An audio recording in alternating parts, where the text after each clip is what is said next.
করে আমি দেখলাম স্পেশাল ইন্টেনসিভ রিভিশন হবে। বুঝতে পারলাম না স্যারের মানে কি। ইন্টেনসিভ রিভিশন তো বাংলায় লাস্ট হয়েছিল 2002-এ এবং 2-এ শুরু হয়েছিল, 2004-এ শেষ হয়েছিল, 2 বছর লেগেছিল।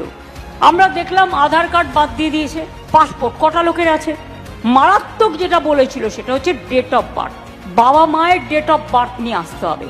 একটু ক্যালকুলেশন করুন তো, 1982 সালে কজনের বাবা মায়ের বার্থ সার্টিফিকেট আছে আমাকে বলুন তো হাত তুলে। থাকবে কি করে, কারণটাই তো বুঝতে পারছে না।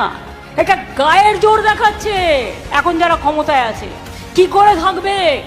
তখন তো ছেলে মেয়েরা বাড়িতে জন্মগ্রহণ করত। শুধু কলকাতায় যারা থাকতো তাদের মধ্যে একটা বৃহৎ অংশ যারা হসপিটালে জন্মগ্রহণ করতেন তাদের ছিল। যারা নাগরিকত্ব দেবে বলে চিৎকার করে তারা নাগরিকত্ব কেড়ে নেবার ব্যবস্থা করেন। সবটাই আমি জানি। এই SRN নামে একটা NRC করার প্রক্রিয়া চালাচ্ছিল এবং এখনো চালাচ্ছে। শুনুন, ডাবল ইঞ্জিন রাজ্য নিয়ে তো আমার চিন্তা নেই, ওখানে নিজেদের ইলেকশন কমিশন নিজেদের মতো করবে, কিন্তু অপোজিশন স্টেটগুলো হচ্ছে ওদের টার্গেট, তার মধ্যে বাংলা অন্যতম টার্গেট।